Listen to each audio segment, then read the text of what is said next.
everybody, welcome back to another video, the T on NPD and relationships.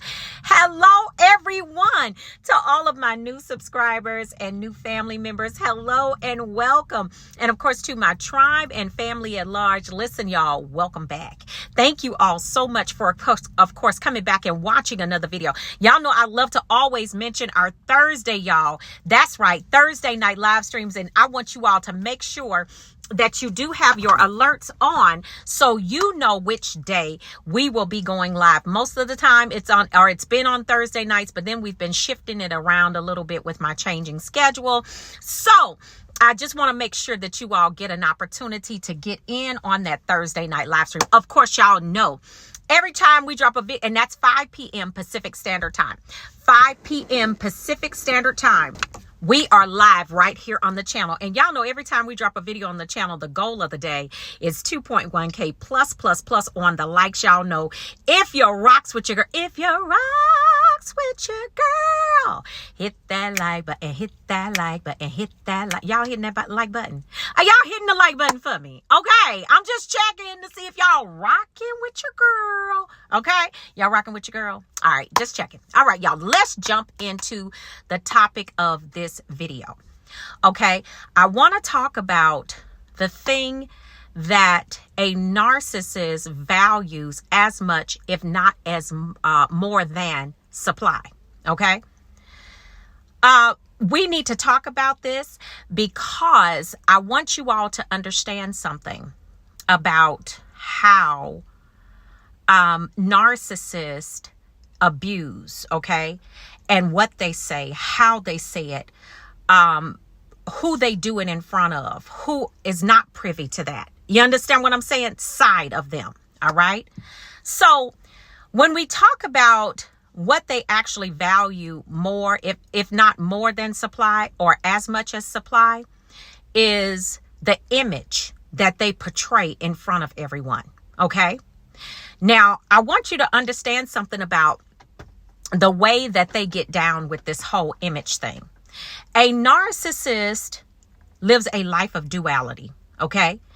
Now, some of y'all are going to testify, and I'm going to break it down for y'all in this video. I'm going to show you why they did some of the things that they did to you. Okay. And why, how they did it, who they did it in front of, who was privy to the information, and all of those different things. Because you have to understand that when you started to threaten their image, meaning you started to bring a light to the abuse, you started to talk about, or you started to basically let other people in on what was happening, why the pressure became more intense with the narcissist.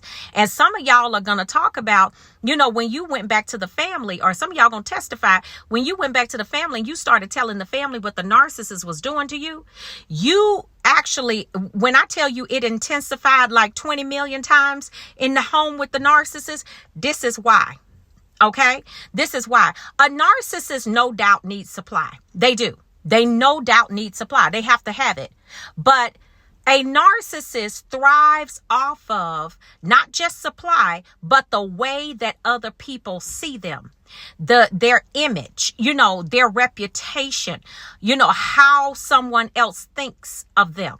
And this is why I tell y'all, a narcissist, they sit back and play these big bad games, and they talk about they don't care about this, they don't care about that. But in all actuality and reality, a narcissist cares what you think about them. Okay, let's be clear. They do care about what you think. So when we talk about their image and what they value even more than supply, you got to understand that when you in the relationship begin to threaten how they would perceive that others would perceive them because of you now telling the truth and you actually running it down for some other folks. This is why the narcissist went in on that smear campaign the way that they did. And this is why the abuse intensified, because anytime a narcissist feels a threat to their supply and a threat to their image, it's going down. Okay. I know y'all gonna testify when y'all started telling that narcissist that y'all knew who they were. and y'all started letting on to some friends and family members as to who the narcissist was, the abuse intensified. And not only did it intensify, but then it began to get even worse to the degree of, when I say intensified, like sometimes it can go intensified verbal, or it can go intensified emotional. But it also, some of y'all gonna testify that it also escalated. It could have started at a verbal place, then it went to emotional, and some of y'all got the physical piece of it. You see what I'm saying? And this is all because when you begin to threaten that thing, that mask, that what they've constructed, and they've just told so many lies, and they fool so many different people as to who they are and what they're about. When you start to bring question to that, oh baby, you gonna pay for that. Oh, yes, sir.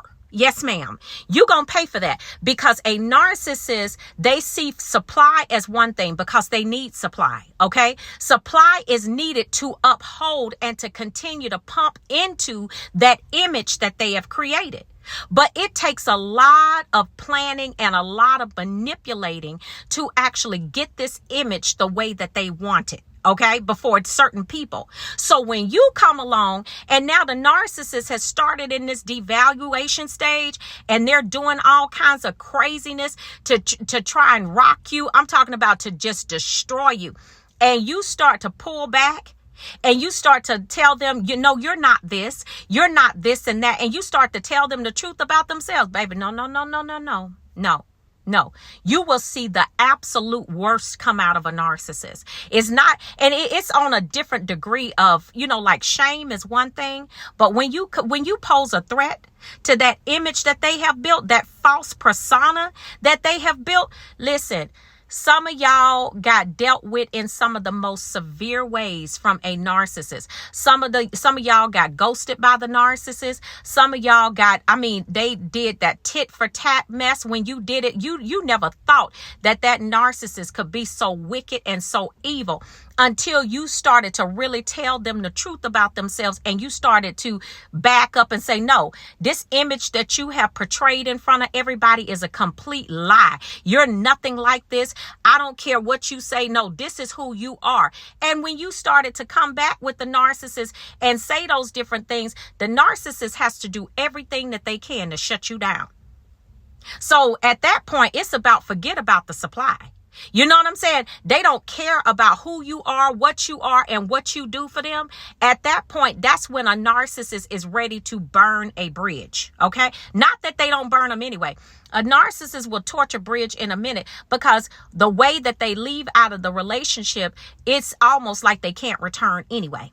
Okay. It's almost like they can't return.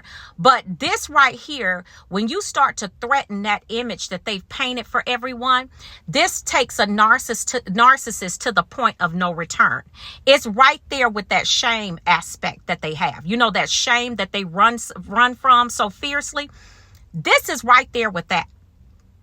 So what you have to understand too, and I think this is important for us to know, is that when you start to question, or when you start to bring into question their integrity, their character, or whatever, you have to be ready to leave and never come back, because there is no coming back from that.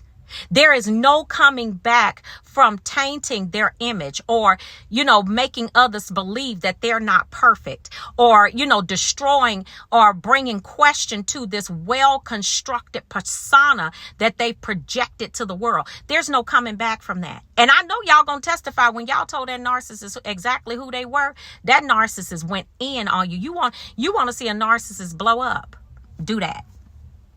Go ahead and do that right there. And then this is where you're going to see that the narcissist, and in all action, I'm talking about whatever it is that they got going on, everything stops and freezes. Okay. When you start to bring into question who they are. And this is by design, because when you have a person that is insecure, a person that is fake, they don't have, there's no realness about who they are, what they do, or whatever. There's no depth. There's no substance to who they are. Of course, they're going to be upset. They're going to be angry. They're not going to, they're not, I mean, basically at that point, they have nothing to lose because you know who they really are. And that's not allowed. Okay. And not only is it not allowed, and they're going to gaslight you and tell you that's not who they are, but also too, the fact that they fear that you will share that with someone else. All right. So this is why you saw the abuse intensify. This is why you saw it even escalate, because a narcissist, their image is just as important, if not more important, than their supply. So listen, I want you all to really pay attention to this. If you are ready to tell that narcissist about who they truly are, and you are ready to just, I mean, it's over, you ready to torch that thing, then go right ahead. But this is why a lot of you all, had to endure a severe smear campaign, because you told them who they were. So they had to get out there in front of your truth with all of their lies to nullify and to basically put a stop to what you were saying to people about them. All right. So family, I hope this helps you. I hope you understand that their image is everything. And once you start to bring that into question, you got to be ready to go for good. All right. I love you all. Y'all be really good to yourselves. Okay. And I will see you all on the next video, family. And I will see you all healed and whole at the top. Shalom, family. Peace.